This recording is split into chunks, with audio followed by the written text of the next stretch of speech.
today's session marks the beginning of week 2, which is the experimentation week. And this is kind of when we're going into the lab. We're going to test something out. And that something is working with the emotional exploration that we went through last week. And before we get into it, I wanted to read something from a book, 7.5 Lessons About the Brain by Lisa Feldman Barrett.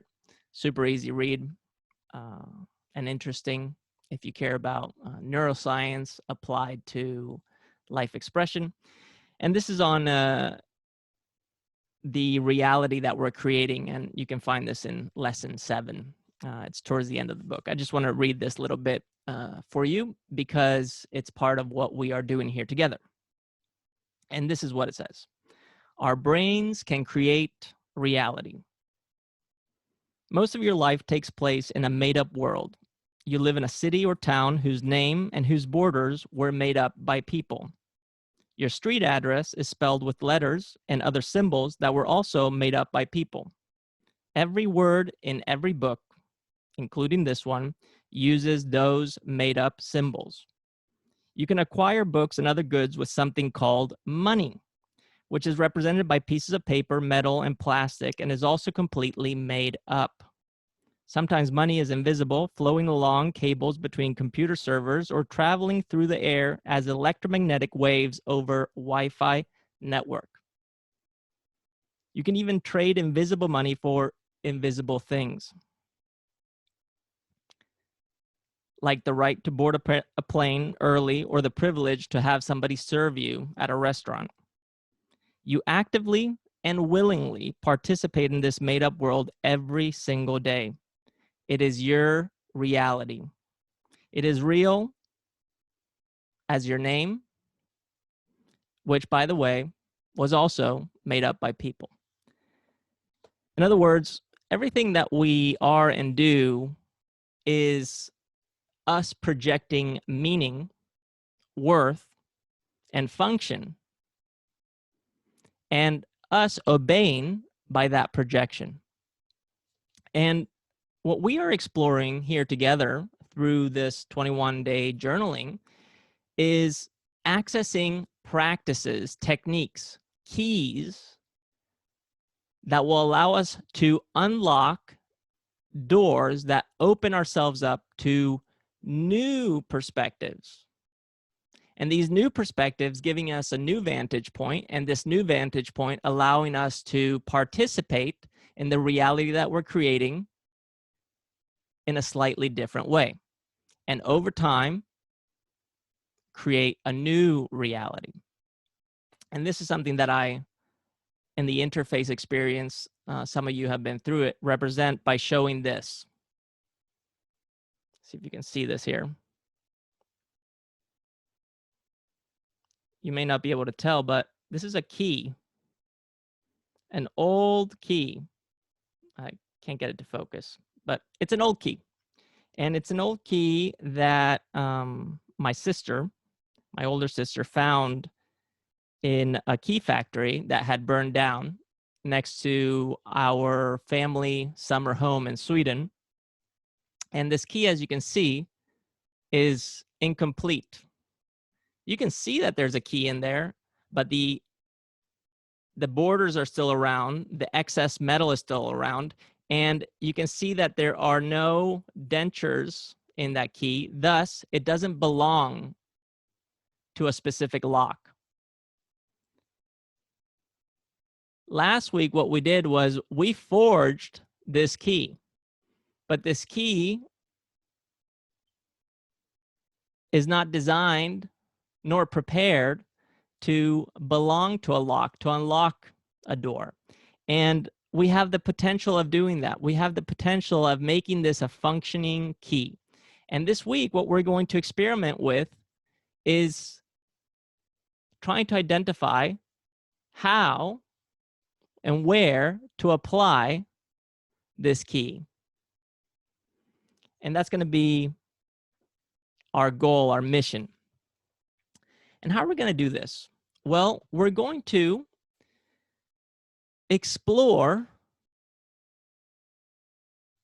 the reason why we have emotions and feelings, which is to alert us, wake us up, make us conscious that there are needs that we have that want to get met. The question is, what are those needs? Where can we find them? And how can we assist them in getting met? And this is something that we're going to explore by going through not only the exploration of needs, but certain practices. And the first practices that we're going to be focusing on this week are ones that are in line with our physiology. And we're going to focus on two specifically. One is going to be our breath, and the other is going to be our nutrition. So beyond the journaling this week, you're going to do two things every single day for the next 7 days.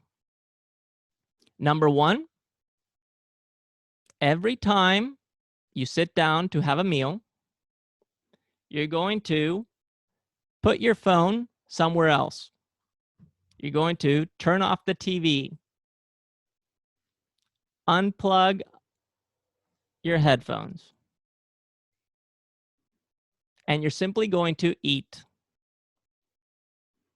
You can do this with somebody, you can have a conversation, but no consumption of any other information other than the food or the company that you have in that moment.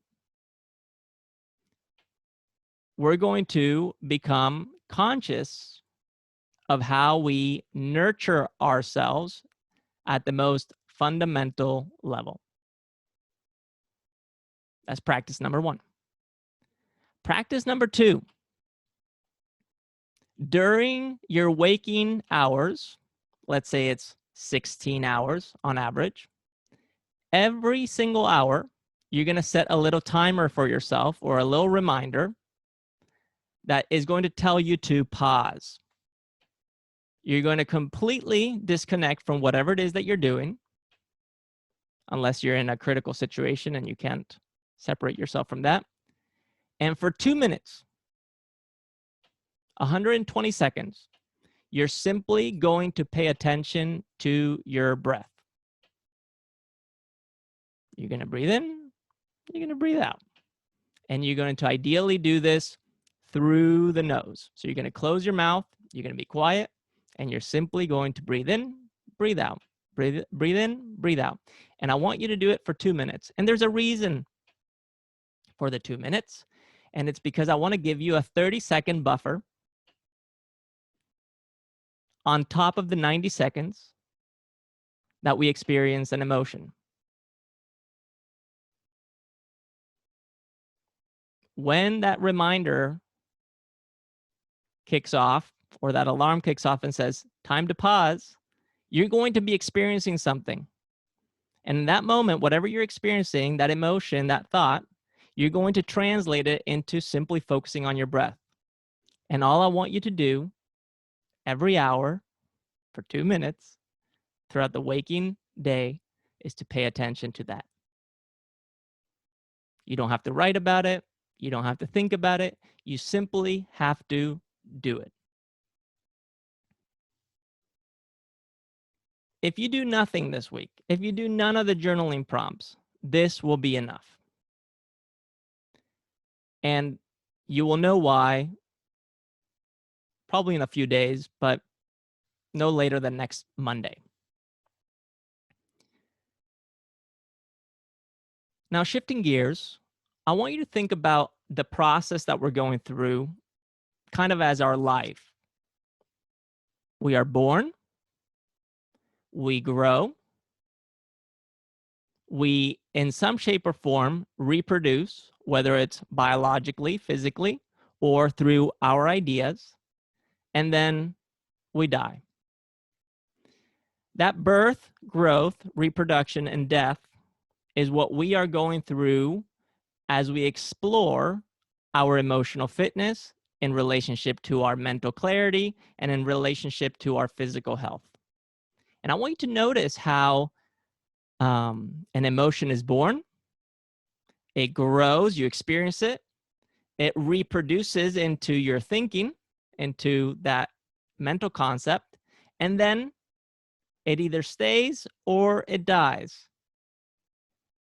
What we want to try to do is we want to try to help it pass away. We want it to die. Why is this? Well, this goes back to yesterday. Emotional variability. It seemed like that resonated with a lot of you. Emotional variability is very healthy when we're able to complete the cycle, when we're able to allow that emotion to pass. That emotion will only pass when we're able to integrate the message that it's bringing. And this week is not about integration. That happens next week. This week is noticing, what is this emotion? What is this thought? What is this behavior trying to tell me?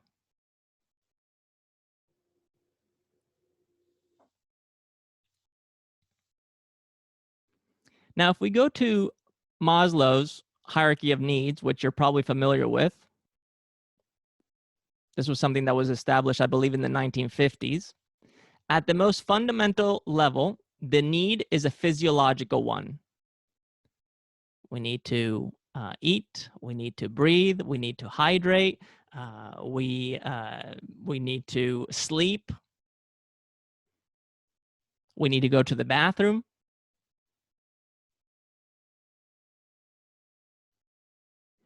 The next level of the needs, according to Maslow, are the ones that are bodily, and they have to do with our physical safety, our resources, our physical health, having shelter.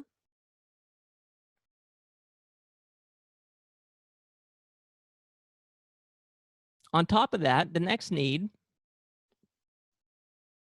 is our development, our personal development, our individual development. It's starting to trend towards a place of internal and external growth, a sense of individuality. On top of that need, we have esteem or self-esteem, self-worth, individual value, the potential for contribution. And then finally, at the very tip, we have what some call self-actualization, or our contribution to this world, something that goes beyond ourselves. And as we navigate this week, we're going to work our way up this hierarchy of needs. We're going to start with our physiological, and then we're going to work into our physical, and then into our personal development, then into that which we consider a value, which we already visited last week. And then finally, we're going to access that which carries over.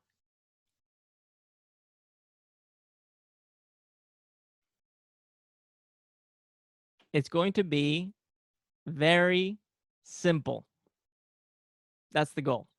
And the way that we're going to do this, now going into the journaling piece, is we're going to start thinking about our journaling as two parts. One, a record keeping. Two, of visualizing. So we're trying to envision as we are keeping track of what is happening. Why is this? Well, remember last week, we were very retrospective.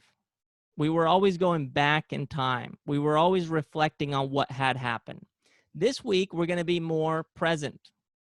And in order to become more present, we need to acknowledge what has happened and what we predict, hope, want to see happen. And we're going to be living right in the middle, right in that contrast. And how we're going to do this is like this. We're going to start our journaling the same way we've done up until now, where we're going to mark at the top day 8 and then our date. Right below it, we're going to have our valence arousal model, and we're going to mark exactly where we are today. This is going to be a habit that I want you to stick with. And then you're going to describe what your state of being is, what your state of mind is, your emotional state, what's coming up for you. In addition to having your VA model, which yesterday I learned that I was saying AV, and I kept on saying arousal valence model. Once you have your valence arousal model, then you're going to move on to scoring yourself by doing a simple test. And this is a test that some of you guys are familiar with, and it's a BOLT score. The BOLT score is the oxygen advantage scoring system. And I believe some of you are aware of what that is, others are not. And BOLT is an acronym, B-O-L-T, that stands for Blood Oxygen Level Test. And this is how it goes. We're going to breathe in and out gently through our nose. 3 times, in and out, in and out, in and out. On the 4th one, you're going to breathe in, you're going to breathe out, exhale. You're going to pinch your nose, and you're going to start a timer.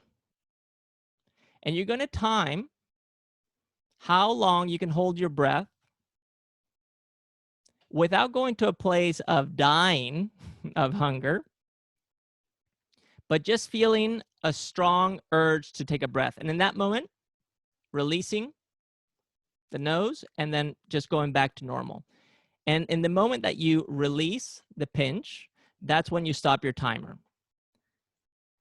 Whatever that time is, you're going to create a little box and you're going to put that number in that box. It may be 10 seconds, 25 seconds, 40 seconds, whatever it may be, just score yourself. This test, like everything that we've been doing, is a test that should not feel aggressive. It should be kind of subtle. Ooh, I feel that urge to breathe. I could definitely catch a breath right now. Boom, release, score, done. And then once you have that score up there, we're going to address our sleep. This is one of the most basic physiological needs that we have. And we're simply going to ask ourselves, we're going to check in and see how we slept. Write 1 sentence. The second thing you're going to record in relationship to your sleep is how long you slept. What time you went to bed, what time you woke up.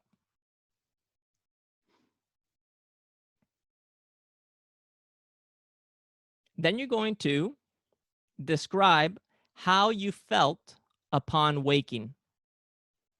And this is different than asking yourself how you slept. How you slept was the experience. How you felt upon waking is in the moment of opening your eyes. How did your body feel?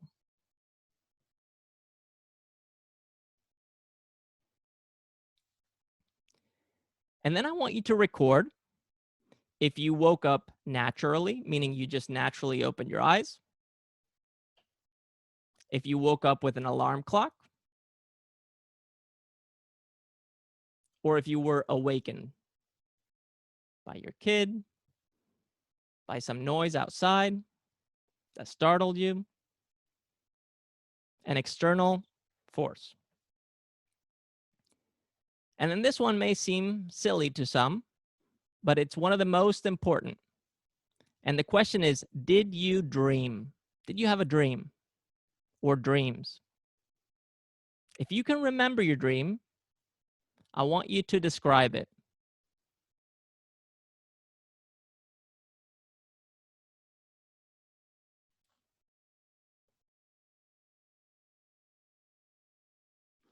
There's a lot that happens in our dreams, but one of the things that occurs is that we are physically restoring ourselves and mentally restoring ourselves. And I think there are some studies now that showcase that the first half of the night when you're sleeping is for your body, and the second half is for your mind. When you get to the second half, that's when you have the more vivid dreams, the more lucid dreams, the dreams that you tend to remember. In those dreams, a lot of times what happens is that we spend time, whether we are conscious of it or not, solving, resolving that which is stuck, which could be a problem that you're facing or something that you are emotionally experiencing in your waking state.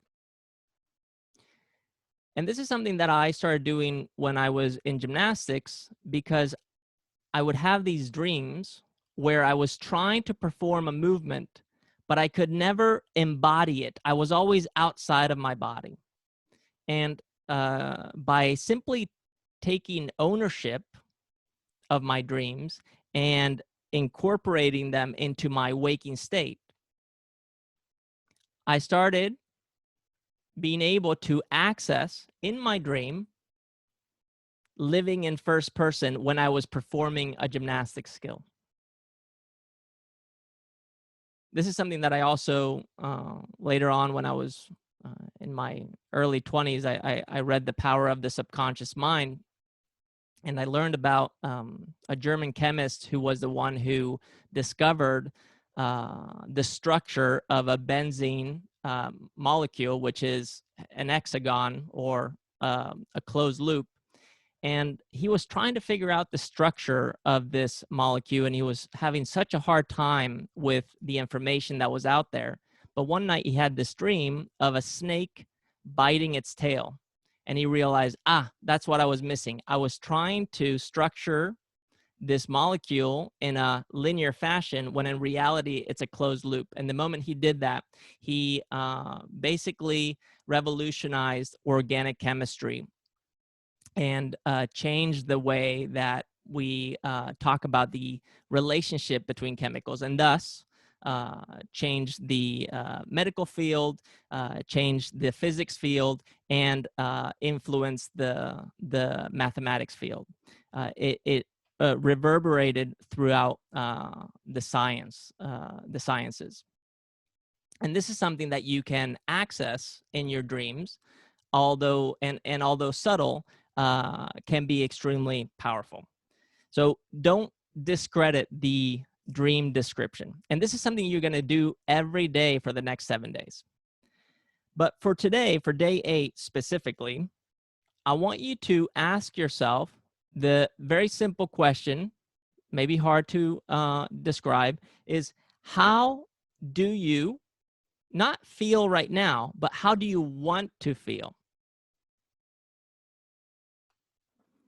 And the reason I want to get into wants is because behind our wants lie our needs, our true needs. And even if you're feeling amazing right now and you're starting to journal, when you ask yourself, how do you want to feel? You can say, I want to continue to feel this way because XYZ. And you may reiterate what you wrote in the beginning of journaling, but maybe now after you've gone through the record keeping with a little bit more color. And then the final question is, I want you to answer what feeling the way you want to feel, what it looks like. How does it manifest? How does it present itself? What are you doing? Are you hanging out with friends? Are you studying? Are you creating something? I want you to get physical with it.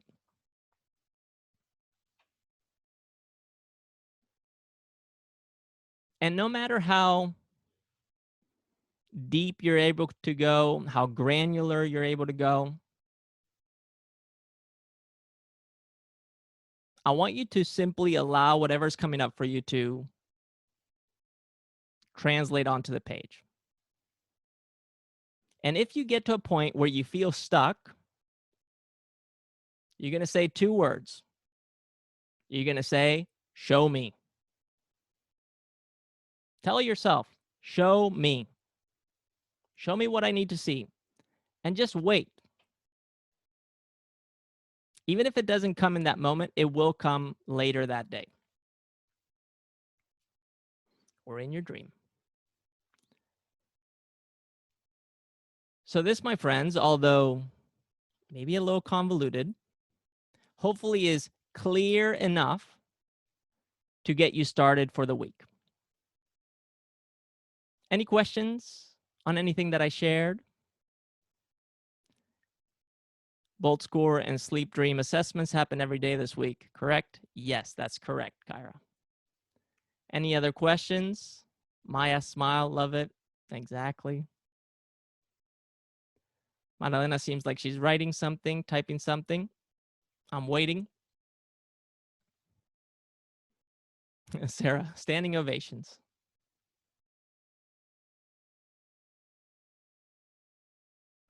Should bolt score be always at the same time? Ideally, yes. But if you do it throughout the day a couple times, that's fine too. And if you happen to do it at different times, just record in your journaling when you did it. So maybe something that we can add to our journaling practice is not only the date, but also the time. That's something that I personally do every morning. So I write my date, and then right here, that's my time. Today it was 6:25 a.m. Keeping record is one of the most powerful tools that we can develop for establishing a foundation for deliberate practice. And like Maya said, location too. Yes, if you are moving around or you travel a lot, location is key.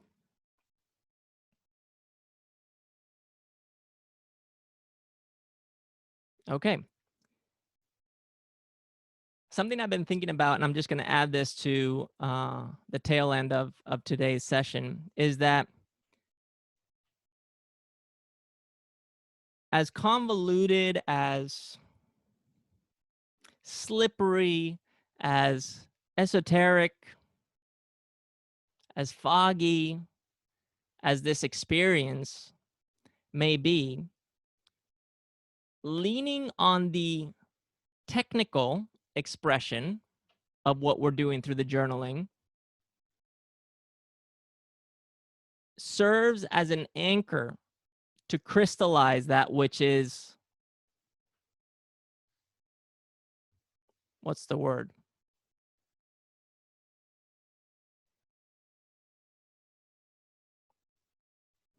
I mean, I can only think of elusive and elusive, but it's ungraspable. We're working with such tricky stuff. And I simply want to say this because I know some of you have had a few light bulb moments. A few things have crystallized for you. And I want you to celebrate those, but know that there is more. There is more to grasp out there. And to continue, my encouragement, this is what I'm trying to say. My encouragement is to continue to lean in to that which feels confusing, as that is the space that you need to grow into. That's what's going to move you. Okay, I went a little overtime today, and I was maybe a little bit all over the board, but hopefully the message across this presentation made sense. And if not, lean on the journaling prompts. And without any more questions coming through here in the chat, I will call this a wrap, and I will see you in the group. And if I don't see you in the group, I will see you tomorrow at 11 a.m. PST, per usual. And we'll keep this thing moving wherever it needs to go. All right. Much love and happy journaling. Talk soon. Bye.